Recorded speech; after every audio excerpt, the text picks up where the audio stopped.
প্রতিটি ভালো কাজের স্বীকৃতি আমরা দিতে চাই। প্রতি বছরের ন্যায় এবছরও সেরা প্যানেল আইনজীবী নির্বাচিত হয়েছে।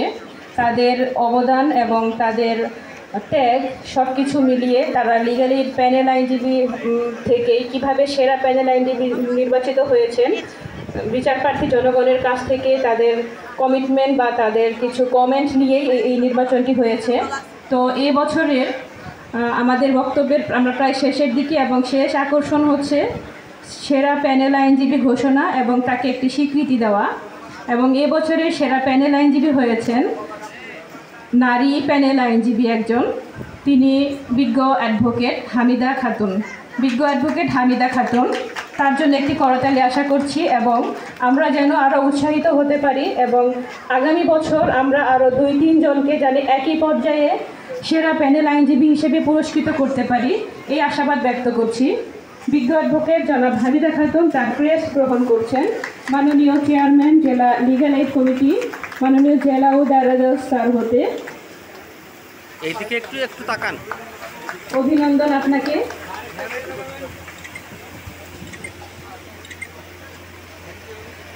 আশা করি ভবিষ্যতেও আপনি লিগ্যাল এইডকে নিয়ে এভাবে কাজ করে যাবেন এবং বিচার প্রার্থী জনগণের আশার স্থলে পরিণত হবেন। একই সাথে অন্যান্য প্যানেল আইনজীবীগণ যারা আছেন তারা মর্মাহত হওয়ার কিছু নেই, আপনারা আপনাদের কার্যক্রম এগিয়ে যান, ইনশাল্লাহ আপনারা একসময় স্বীকৃতি পাবেন এবং এমনভাবে কাজ করুন যে আমরা যেন আলাদা করতে না পারি, সকলেই যেন সেই পর্যায়ে পৌঁছাতে পারি লিগ্যাল এইড থেকে নিয়ে। সম্মানিত সুধীবৃন্দ, আমরা আর কিছুক্ষণের মধ্যেই আমরা অনুষ্ঠানের শেষ পর্যায়ে যাব। আমরা আজকে আমাদের বক্তব্যের মাধ্যমে যত কমিটমেন্ট জেনেছি, আসলে সকলের সহযোগিতা ছাড়া লিগ্যাল এইড কার্যক্রমকে আমরা এগিয়ে নিয়ে যেতে পারবো না।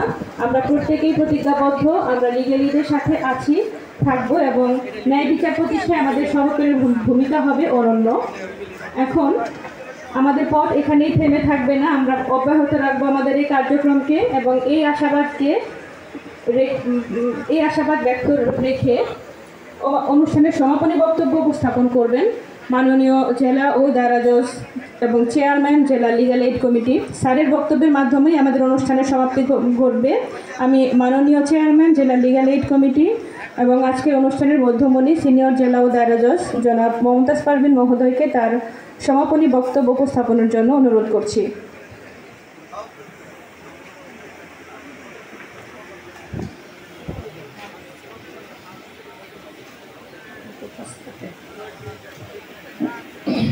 বিসমিল্লাহির রহমানির রহিম।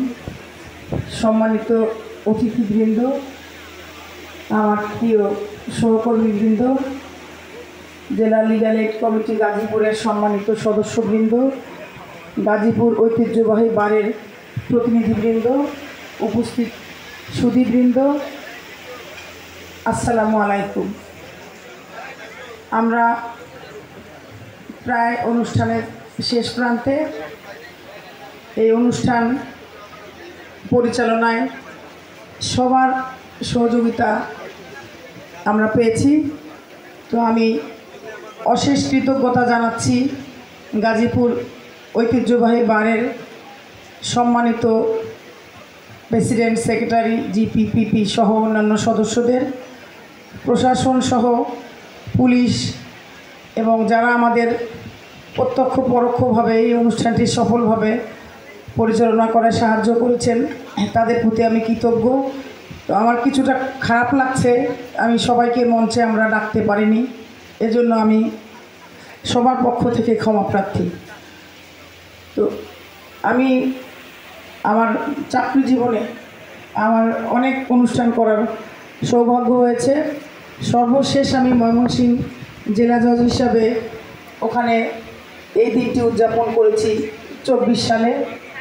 তো আমি আসলে ভেবেছিলাম গাজীপুরে 28 এপ্রিল মানে বিরাট কিছু হবে।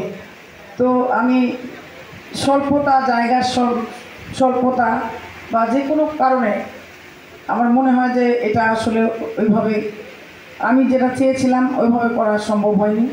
তো বিজ্ঞ কৌশলীরা আমাদের জিপিপিপি সহ প্রেসিডেন্ট, সেক্রেটারি যেটা বলেছেন যে এটাই নাকি সবচেয়ে বড়। তো আমি তাদেরকে কথা দিচ্ছি, আমি যদি থাকি তাহলে ইনশাআল্লাহ এর পরের বার দ্বিগুণ আকারে আমরা লিগ্যাল এইড দিবস প্রতিপালন করব। আমি জাস্ট আমার এই অভিজ্ঞতায় দু একটি কথা বলে শেষ করব। আমরা আমাদের অফিস আওয়ার, সেটা হচ্ছে লিগ্যাল এইড এই যে আমাদের যে এবারের প্রতিপাদ্য, দ্বন্দ্বে কোনো আনন্দ নাই, আপোষ করো ভাই, লিগ্যাল এইড আছে পাশে, কোনো চিন্তা নাই। এটা কিন্তু আগে ছিল না। আগে ছিল আইনগতভাবে সহায়তা করা, অর্থাৎ শুধু অ্যাডভোকেট যারা কাজ করবেন তাদের বিলগুলো দেয়া। এটা কিন্তু আস্তে আস্তে আস্তে আস্তে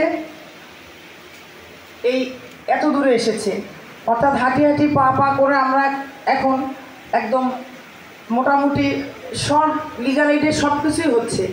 যেমন এর আগে ছিল, আগের বছর শুনলাম এই আপোষ, এইবারে সংযোজন হয়েছে যে কেউ আইনগত পরামর্শ নিতে পারে। এই আপোষ বাদেও যে কারো, সেখানে গরিব ধনী নির্বিশেষে, যারা মনে করেন যে মামলা একটা করতে গেলে প্রচুর পরিমাণে সময় লাগবে, তারপর সময়ের চাইতে যন্ত্রণা, যাওয়া আসা, এই যারা মনে করে যে আমার দ্রুত মামলা নিষ্পত্তি দরকার, সে যে কোনো স্তরের হোক না কেন, এই যে আইনগত পরামর্শ, এটাও কিন্তু লিগ্যাল এইডের মাধ্যমে পাওয়া যায়। তো এক নম্বর আইনগত সহায়তা, 2 নম্বর আইনগত পরামর্শ, 3 নম্বর হচ্ছে আপোষ, অর্থাৎ 3 in 1। এটা কিন্তু ছিল না। তো আমি যেদিন শেষ আমার বক্তব্য হচ্ছে, আপনারা সবাই শুনলেন, আমরা এখানে যারা আছি সবাই মোটামুটি লিগ্যাল এইড সম্পর্কে জানি, কিন্তু আমাদের জানাটা আসলে এখানে বড় কথা না। এই